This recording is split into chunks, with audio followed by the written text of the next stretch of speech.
Hi guys, my name is Nicole Lamoureux and I am the Assistant Director of Research and Instructional Services, and I am also your Subject Librarian Liaison. So in this tutorial, there's going to be a few different short videos for you guys, and we'll walk through some key resources for you. So first off, I always start my classes with reminding you guys to go through the new school portal.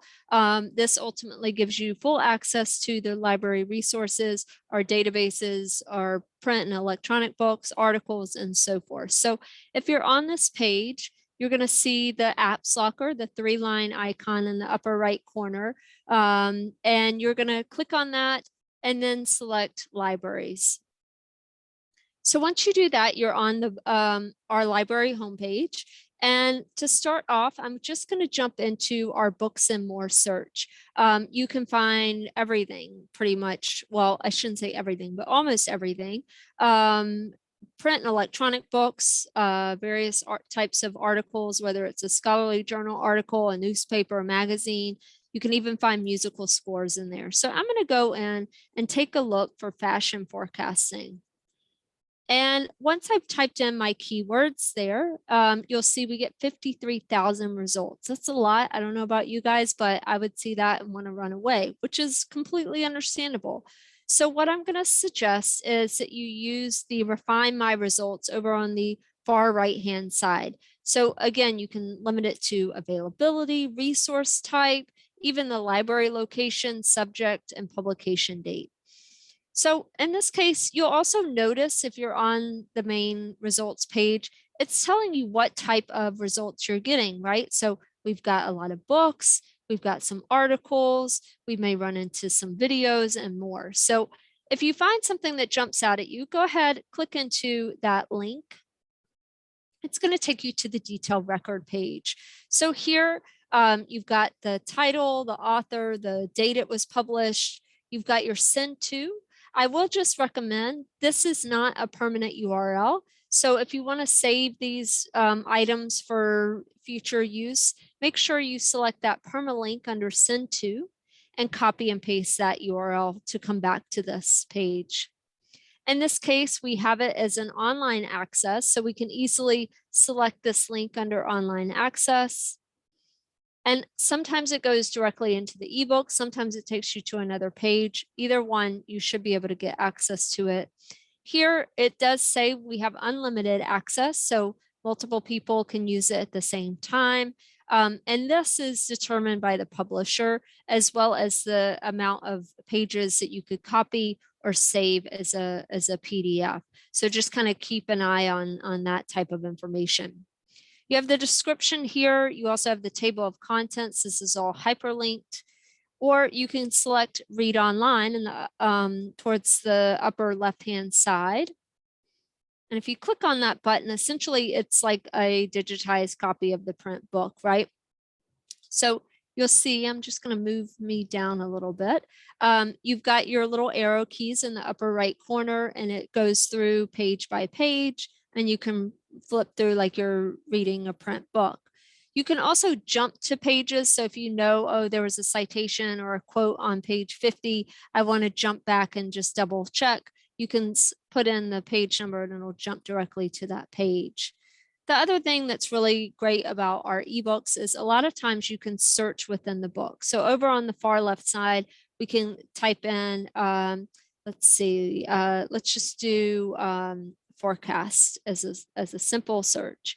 We get 22 results where forecast pops up, and you'll see it will give you a little purple link, and then you'll see the different areas, and then we can jump to that particular page and you'll see it highlighted where it's being mentioned. So again, multiple ways to kind of utilize that ebook. I'm going to just jump back and show you what an article looks like. So I'm going to jump into this article here. It looks very similar to our ebook. So again, the detailed record page looks the same, the permalink, the online access. So if you click on that link there, instead of jumping directly into an ebook, what you're going to do is it will take you to this new page. And depending on if we have it through one database or multiple databases, you'll see them listed here. So we'll click through that database link. and then it will open up the articles. So we will wait a second. Oh, looks like there's an error. If that happens, just try one of these other options. And if you're still running into issues, again, reach out to me, let me know. So here we go. We have it through this resource. It looks like maybe something got disconnected on the other one, but we've got the information about it. You have the abstract, especially if it's a scholarly resource, just double check, make sure that the abstract, the introduction to the article really focuses on what you're hoping to research, and then continue to read it. Because some of these articles can be, 10, 20, 30 pages. We want to make sure that you're using your time wisely.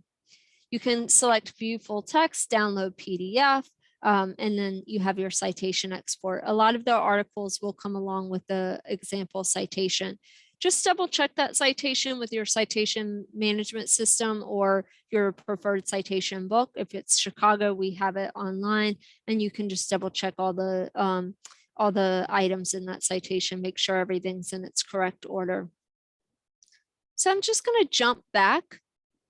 And the last thing I want to show you guys is if it's a print book. So I'm going to select books and physical items in the consortium and select this apply filters down at the bottom, just to kind of show you what it looks like. So if you find something that jumps out at you, you'll click into the title just like we did before.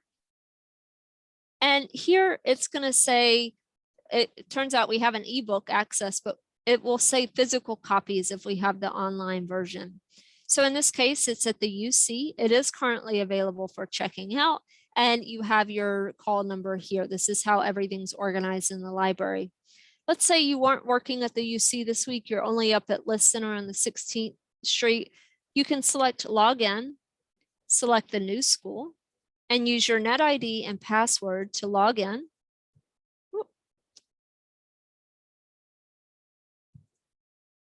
Goodness gracious.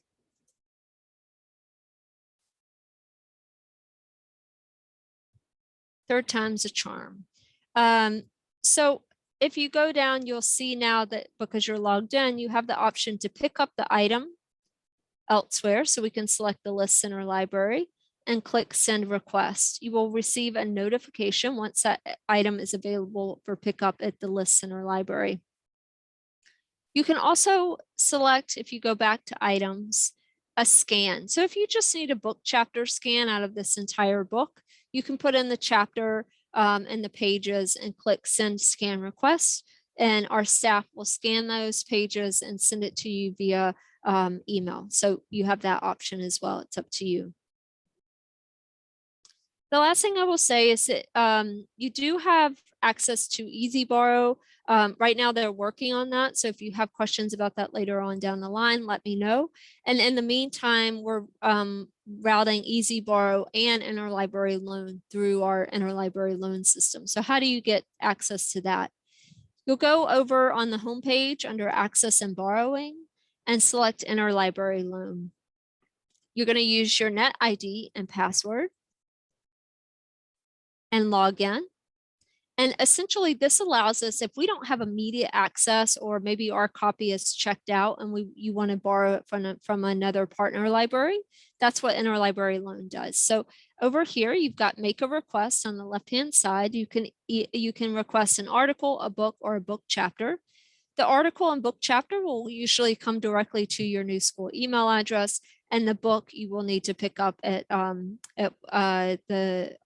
library. So a lot of these forms look very similar. We ask for the key details about the item, and then you're going to select a pickup location and then click submit request. And you will be notified again if it's an article or a book chapter. A link will come to your new school email address, and you can download it up to 5 times. And if it's a book, you'll be notified once it's available for pickup. So that's just a quick introduction to, again, our books and more search and how to get access to interlibrary loan. I will be back with a couple of different databases for you guys to use, and we'll go from there. Thanks, guys.